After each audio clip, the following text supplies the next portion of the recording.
We are live, Michelle. Our first What's happening in Minnesota real estate show for 3 months or so. We do a quarterly show talking about Minnesota and then sometimes Wisconsin real estate or maybe a little bit Florida since we have license in those areas. So this is our 30th episode of this show. I am actually sitting outside of my deck. It's not super hot yet.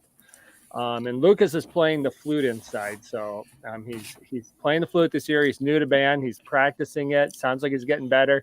Although I just heard him say like back. I don't know. So he must have missed a note. Oh my goodness.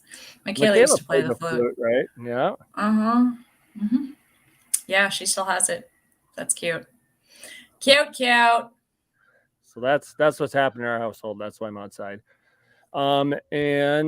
Since last show, lots happened as far as, probably a little bit in real estate. A lot happened the last show. Like if you watch my YouTube channel and Facebook page, you've been seeing I'm doing like mini podcasts. I had my eye surgery, which now the eye is still recovering, but I don't have any restrictions. This is my first day. I also had a heart monitor on me, which I haven't told many people. First day, I got the heart monitor off this morning. So I went. So here's the deal. I haven't ran since July, like 27th, 28th.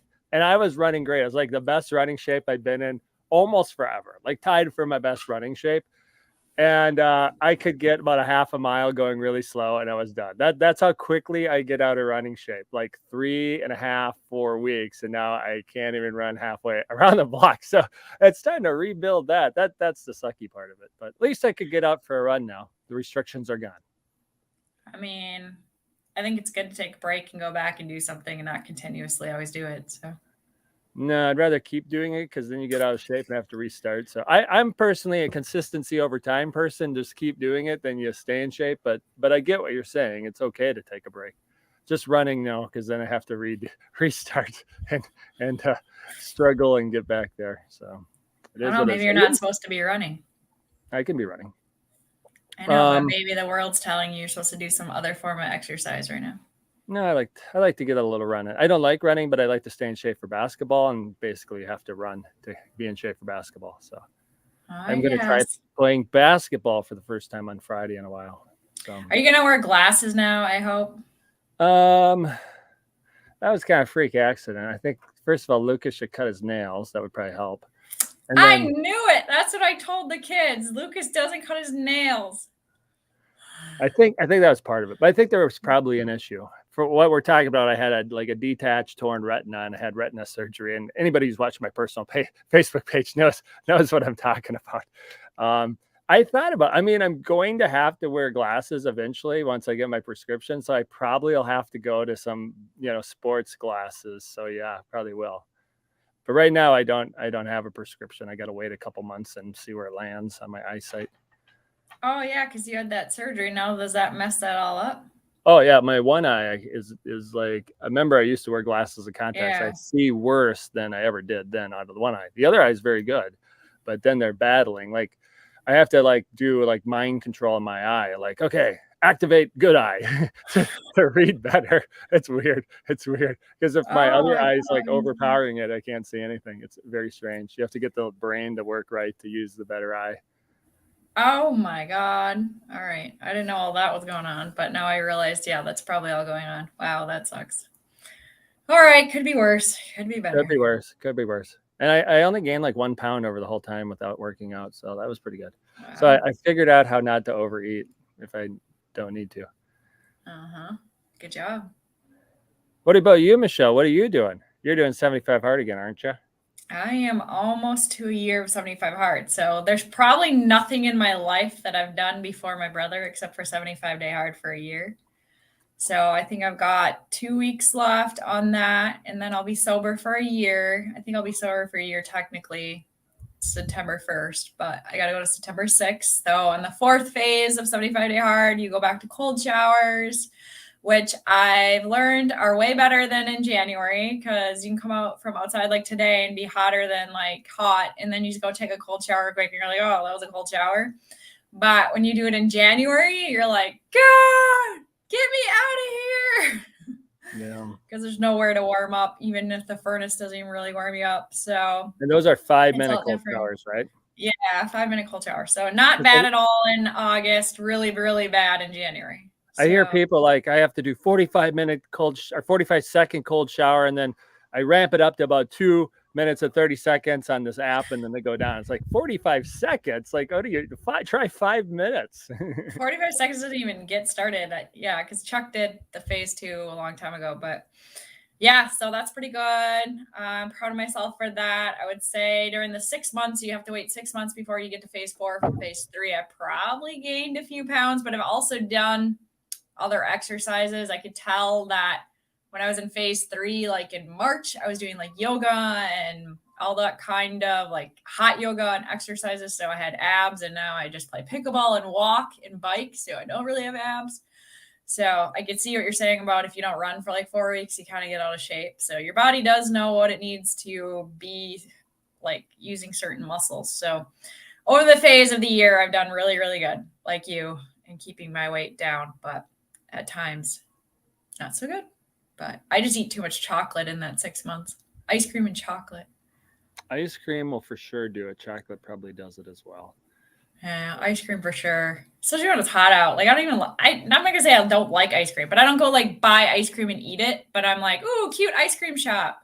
Or you don't do that in the winter, you know. Sure. Like, Yeah. No, I get it. so Get it. yeah, nope. That's what I've been up to. Real estate market from 3 months ago till today in like 3 Wait. words. One more Way thing. better. Like we normally do the warm up talking like we've been doing. Is state Oh fair contest that we're running done, or we have our last one going on? no, it's done. I sent them all out yesterday. Okay, so we have 3 winners in our state fair contest that we had on our website. That now maybe a few more people are seeing this video because of that. Yeah, it's possible. There was a lot of people commenting on those. So people definitely watch Facebook pages. So if anyone's out there trying to market and gain following on their Facebook page, you know people are alive when you do state fair giveaway. Maybe not like Bon Jovi tickets, but state fair is just like no matter what, all in. You're a big state fair goer, right? You I like it? used to not be until we started. So Chuck and I used to do the milk run at the state fair, probably starting like 7 years ago, maybe. And then that would get our family to go to the state fair. Before that, I barely would ever go to state fair ever. And now, like, I think I'm going like 5 times this year. No joke. That's a little So overdone. Yeah. yeah, I mean, I'm pretty close to it. And I've got different people that want to go. So I am going to a concert, my sobriety concert. My whole 75-day hard started last year when I got super drunk off of wine slushies at the State Fair, Florida Georgia line. And then the next day I did not feel good. So that's when I started 75-day hard. And then I thought I'd drink it 75 days. And now it's almost 365 and I haven't drank. So Wow. So now we know a little bit more about Michelle. So a reminder for some people that jump in and off on this, we have this recording on the Real Life Impact podcast. People are calling me, of course. We have this recording on the podcast. It's on our YouTube, Chuck Carstensen YouTube channel. It's on our real estate Facebook page, which a lot of people are probably watching now, or the recording. And normally I pin it to the top of the page once that's happening. So you can always catch up on it if you don't have time now.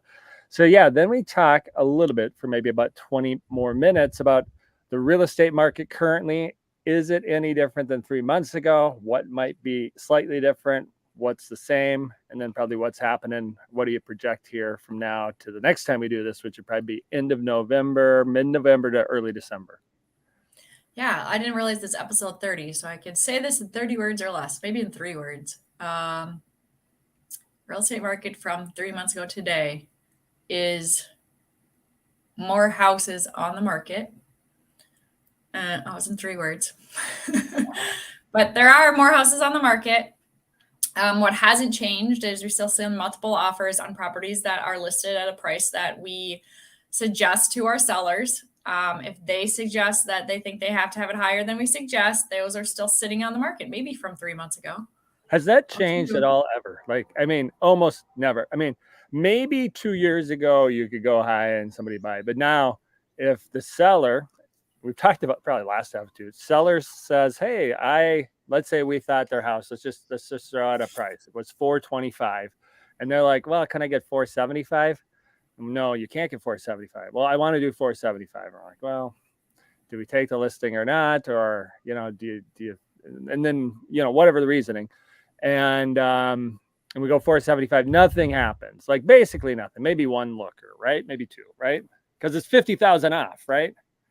Yeah, I mean, you basically get nobody to look. I've had, I'm always honest on here anyways, but I've had 2 listings this year that I've had to cancel because they're overpriced and the people wouldn't listen to me. Now people would say, why did you take them? Well, one was a past customer trying to get them to help get them to move. They ended up renting it. They could have been fine with taking what I told them to take and they didn't have to rent it, but they wanted to rent it. And the other one were just not listening to me at all. And I just was like, whatever, we'll just throw it out there. So once in a while, Chuck and I do that. But I don't know how many times I ever cancel listings in a year. And it's just really at the point where I think, the market is higher than it's ever been by a couple of percent from last year, not much. But again, you can't just throw out a price and be like, oh yeah, I'm going to get this because my house is worth this because we have this and this and this. And I'm like, God, no. And the argument would be you less than in the past, even if the market technically appreciated 2% this year. Yeah. And technically that's higher. Less than a year and a half ago, you could maybe throw out a price and have a chance. Not like a super high price, but a little bit high price. Now you go a little bit high, not really a chance, like no chance. But if you price it where it should be, no chance, goes fine. If you price it aggressively, multiple offers, bid back up to where it should be, just like it's been for a while. Yep, definitely. Like if you price it anywhere where it should be, it gets bid up, and sometimes it's even like bid up more than we even expect because again, I don't know what it is about the market the last couple of years. And once people caught on, they're like, if it's not in multiple offers, they think something's wrong with the house. I have clients all the time that ask me like, how do we list it? Well, I'm like, if we don't put it at a listing price that gets multiple offers, people will think there's literally something wrong with the house. So let's just get it into multiple offers and we'll be fine. And every single time so far I've said that, it works. And it's just understanding it. Even like sometimes I work with sellers and they're like, well, we don't want a bidding war. I'm like, I didn't say you wanted a bidding war. You can just take the highest person that throws an offer at you. But most agents that we work alongside on the other side are very aware that they need to offer over the list price. And maybe it takes them 5 offers to get their clients to understand that in this market still. But most of them know like, hey, this is not the right price. We need to offer what it actually costs or you're not getting the house. So, that hasn't changed. Yeah. People might wonder, why do they underlist? We talked about overlisting, why people might do that. They just like want to try something or need the money or think they need it. Mm-hmm. What people underprice, it could be a lot of reasons. They know it's going to get bid up and they want to have 7 offers to look at instead of 1. Could be like I had somebody recently who had, like 3-4 dogs, adult kids that are getting a house with a toddler living there. And they didn't want to go through showings for 2 weeks. They just like, okay, we'll suck it up for a couple days, go through a bunch of showings, get a bunch of offers and pick one. And then you have the combination of, 5 to 7 offers to work with. You get your price that you should have got, or actually got probably a tiny bit higher, but the right price. It wasn't like outrageous overbid or anything. It's just where we probably would have listed it if we were fine taking 3 weeks to sell. Yeah. I mean, I think the most time it's like the people only want to show it for like 2 days. I mean, I know summer, but why do you want to show your house for like 10 days? Nobody does. They just really don't. Like, it's not a game. They don't actually. They're just like, get in, get out, and let's sold and let's start packing. So, I mean, I see a lot of that. And I would say, like, people oftentimes over the last few months, people ask me, like, what's a remortgage? I mean, everyone you talk to asks you about the real estate market, like everybody. But when I'm actually talking to people that are considering selling or buying, they say, like, oh, what is it like? Well, again, it hasn't changed except for there isn't enough sellers on the market to go with the buyers. Buyers are a little hesitant because of the interest rate, but we all know they're probably about at their peak for now, and maybe it'll go down a little bit, but it's not going to change. So the prices, people are getting used to the interest rates. Yeah. And honestly, the prices are going to be up by spring again because there's still a slack of supply and demand, and anyone that's been in any kind of business realizes what that means. So it's kind of like, well, what do we do? I would say the only thing that's changed in the last like 9 years I've done real estate is I would normally have, let's just say I have 30 buyers in a year and 20 sellers. I probably have 20 sellers now and 14 buyers. Like it's different for me. Now Chuck might be different because he's also doing a lot of buyers on his side over in Cambridge area, but it's like, wow, people are still, so which means people are still selling the same amount they would when they're using me. There's just not a lot of buyers buying because there's not a lot of listings. No, I mean, I think there's still a decent amount of buyers. I mean, right now, what you're saying is you have for more me, listings than buyers. yeah. Yeah. So there's a decent amount of buyers, it evening out. And then in the history of real estate, which we talk about this very often on these, most of the times in Minnesota, sometime in the fall, late October, early November, and November, it calms down a little bit. So right now, and also this is at the point where we're past the school moving point, but there's a lot of people that don't time that out, and they're fine and they're good to go. And there's some people that waited too long, like, okay, I guess we'll try now and hopefully not change schools or whatever they're doing. I don't know, but there's still a lot of people that'll buy and sell here in the next 2+ months. And I think this winter, the fourth quarter, when we look ahead to projections, will be just as good or better than a lot of fourth quarters, because there'll be people that'll be like, maybe I can get a tiny bit of a deal, but there's still always people that has to move. There's like the leftover inventory, or the people like, oh, I got to move, time to go. Or there's the first time home buyers are like, well, I got to start looking. My lease is up February 1st and I'm sick of paying $2,000 in rent. If I'm going to pay a high enough payment, I might as well own my house. So I think the fourth quarter this year is going to be pretty good, because there's going to be pent up demand because of the low inventory for the past couple of years. And there's still not going to be a lot of sellers jump into the market, which is why the prices aren't going to really drop. I think they'll be pretty flat, because a lot of people still have those low interest rates. Like, oh, I guess I'm going to keep this low interest rate. I do have an occasional person with a low interest rate that is still selling for whatever reason. Many reasons for that too. Oh, I've got multiple people selling with no low interest rates. So they're still selling. I mean, it's like the thing we say all the time. If you want to move, just move. You want to live where you want to live where you want to live. Live where you want to live. I mean, yeah, a few people have to move, but that's even rare. I don't know. I think a lot of people are like, oh, are they losing their houses? What? They're losing their house at 3% interest? I doubt it. That brings up one topic I didn't think about. That's very quick answer to a lot of people's questions. So a lot of people ask, what's a common question when you go on showing? Why are the sellers moving? Do you ever get that question, Michelle? Oh yeah, but we usually don't know. We don't know. So yeah. I'm going to answer this for anybody ever buying. Not saying you can never ask this question. Why are the sellers moving? If for some reason I'm showing my listing, which is very good if you just have a buyer's agent showing you all kind of listings, but maybe my buyer's looking at my listing. If I have a seller, I may not be able to say why they're moving. It's confidentiality. If I had my seller and showing it the buyer. So that's one reason I can't answer. And then if me and Michelle are doing what we normally do, take buyers, like go show 4 homes in a day and go to the other houses. I don't know the sellers. I have no idea why they're moving. And that realtor who has the listing as confidentiality, they're not telling people why they're moving unless they say, yep, they're relocating and looking to, or they're buying another house and they're looking to close September 30th. But why are people moving? Because they're relocating or buying another place. So that's the answer. Yeah. I know what people want. Are they getting foreclosed? Are they getting divorced? They want to know motivations. If you're asking that question, most of the people that ask that, like because they want to ask a question, they're not even ready to buy. Like, how about you get ready to buy and then ask questions? I'm just saying, like, that is only a good question if you're a cash buyer and ready to buy the house. Otherwise, it almost doesn't matter. Yeah, I think it doesn't matter. I also have had, I think the last 2 sellers I have, like, do we get to know who's coming in our house? No. Why would you get to know who's coming in your house?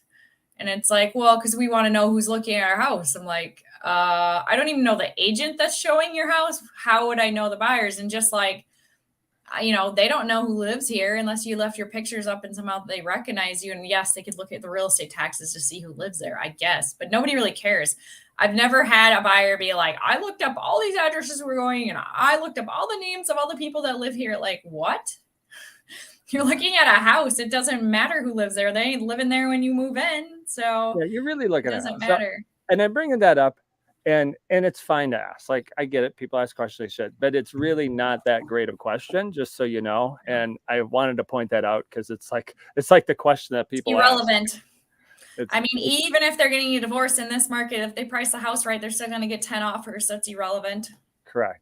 And if it's overpriced and you want to buy it, whether they're getting a divorce or they're relocating or they bought it's another house sale or whatever, or an estate sale, we got to try to get it for the right price. Doesn't matter why they're moving. Yeah, it should be 15,000 lower. Okay, we got to try it, no matter what they're doing. So I get that the percent chance they might come down 15 grand is a little bit higher in a couple of those situations, but maybe.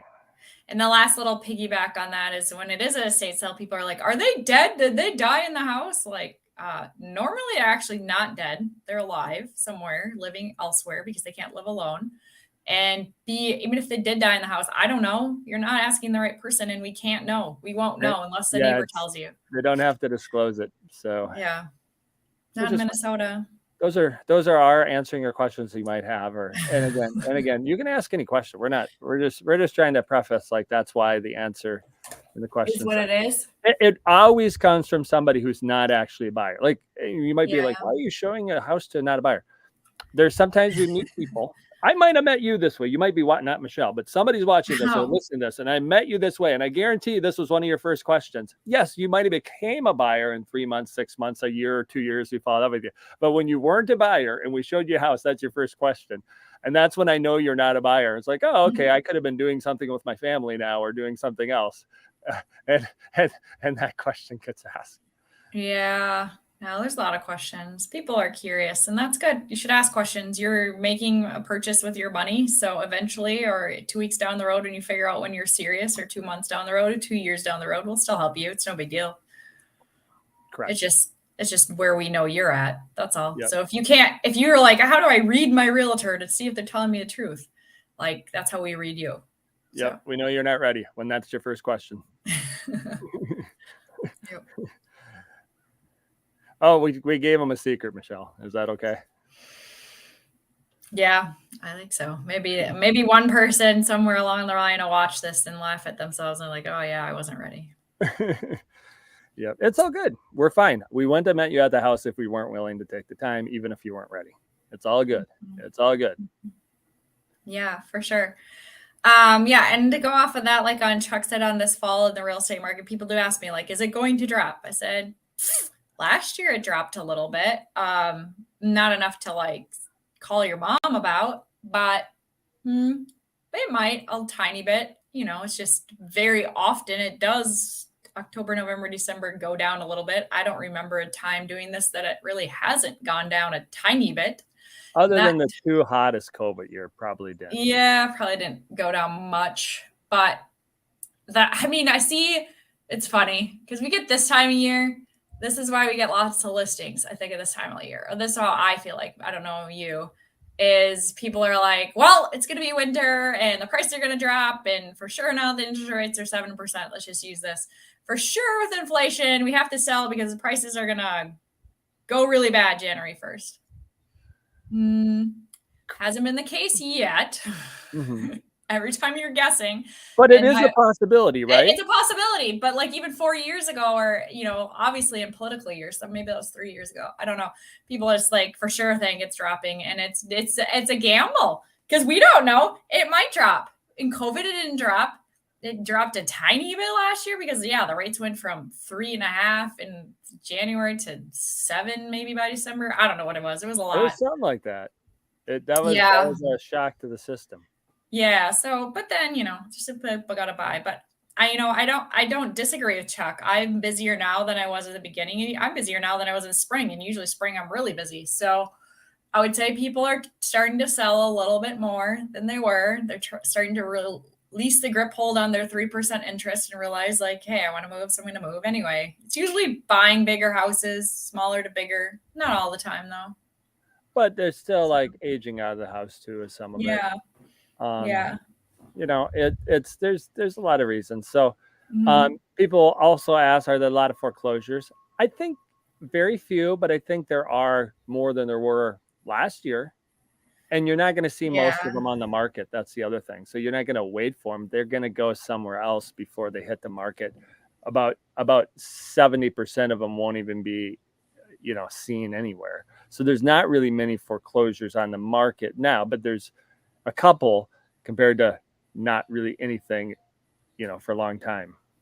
Yeah. I mean, I met with a potential client a couple of weeks ago and they were like, I'm like, this isn't going into foreclosure, is it? And it just reminded me of like, okay, so let's just say maybe people are in, even during COVID, like we're in a estate sale type of situation where it's coming to that. People weren't checking on their elders. And it's like, shoot, those are the ones going into foreclosure because nobody knew that they had to make the payments. And the only thing that I think that maybe saved a lot of people during that too is whether they lost their job or they got sick, is that they gave you like time to pay it back. So before they hit you in foreclosure, like there was more grace in that. Well, you could do loan modifications. Oh, quick thing of loan modifications before I forget. Like 2-3 years ago, one of my clients who's selling now did a loan modification. And I'm like, oh, did you, you know, what happened? He didn't really know. I'm like, a lot of times they just put it on the end of the loan. You pay it off. Sure enough, when we got the payoff, it was, you know, 13,000. And he was like, first like, oh, what the? And I was like, you remember when you said you had a loan modification? And I said they added on to the end of the loan. And you know, good thing you did better on the house than he, you know, was originally planning when I first met him. So that kind of absorbed it, but so he didn't totally freak out. But yes, if you do a loan modification and don't pay your payment for whatever, 6 months, a year, it's not, you're not paying it back now, but when you go to sell, that money is due at selling. They didn't just give you free payments for no reason. Mm-hmm. They're getting the money back. Yeah. Now we are seeing a little interesting things with that on different things nowadays. So different things. So if you think you're going to sell your house and all you have is a loan on it and you don't tell me that you have liens against your house, yep, hopefully I got you enough money. Oh, that's all good. People know. A lot of times people know what they're getting into and know what they need. And if you tell them they're at list price, it sounds good to them, they'll close anyway.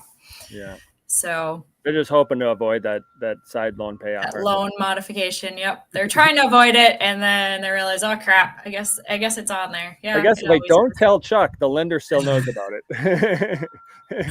Yeah. If I don't tell Michelle I owe an extra 50,000, the lender will still know about it. They won't know about it, right? Nope, they do. The lender knows about it. They want their money. They want their money. Yeah. It's interesting. But it's all good. I mean, people have a lot of equity in their home these days. So that's good. I mean, yeah, once in a while do we still run into one that has to pay to close? Yeah, but it's usually because they sold too fast. Otherwise, yeah, people do well. It's not a bad time to sell. Again, it's not a bad time to buy. I mean, I tell my daughter all the time, if you want to buy a house, go buy a house. Like, you should be able to refi in 2 years. It's not going to change the loan very much because most of you do know when you get in a 30-year loan, you're mostly paying interest for like the first, 10 years or something? I don't know. And yeah, we do expect, at least some projections are in the middle of 2025, rates will be back down, hopefully to about 5, which is pretty good overall. And even the current rates are like about where they historically have been on average. So it's like, okay, it's at the historical average. The challenge is the prices are, you know, basically right at about that all-time high, and the market still is pretty active, so it's not super easy to buy some. Although last week I had a really big week for sales. I think I had multiple offers on one of my listings. Otherwise, my other listings just sold outright, and my other buyers bought outright without multiple offers, but basically paid the price and maybe a small saving. So it's like, hey, it's a newer listing. We'll pay the price, get it. I do think one of my people did get closing costs on it. But basically pay the price, got the home, moved on, and at least it wasn't in a bidding war. Yeah. Yeah. Once in a while, it depends where you are. Like, I don't know. Like, yeah, we haven't been on there for like 3 months. So my listings are all over the state. People are like, what, you're up in Evansville. Yep. I was up in Pine River, Evansville, Grove City, Hutchinson, Waldorf. Like, I am everywhere. So, like, if you ever look at this video and you're like, oh, I wonder if they could help me buy a house in Ely. Yep. Actually, we can, and Wisconsin and Florida, and actually we'll find you a really good agent in any other state, just to mention that. So, yeah. Well, sounds good, Michelle. Any final thoughts before we wrap up? We're at about the 30-minute mark. I was hoping to hold it around 30 minutes of a real estate podcast. Sounds good to me. The recap would be the market's still good. Buyers, for prices for sellers, buyers are still buying, even with the interest rate, because we do think they'll be able to refinance. And if you're renting or you have a lot of equity, you're putting it down on the next house. And one other thing, there are some assumable loans now coming out there where you can buy that one and still get a lower interest rate, because there's assumable loans that I have one under contract that buyers getting us assuming a loan. There's a bigger process in that. So keep that in mind. Every once in a while, that is an advantage if you have assumable loan as a seller, and people are finally like, oh yeah, that would help me. Instead of paying 7% interest rate, that 2.75, that'll be on a $450,000 house, it's about a $500 plus a month saving. That's a big difference. Yep. It is. All right. Well, thanks for watching, everybody. We will in the broadcast sign off and talk to you in 3 months. And then again, check my podcast out every couple days here on the shorter end of them when I'm doing the other podcast.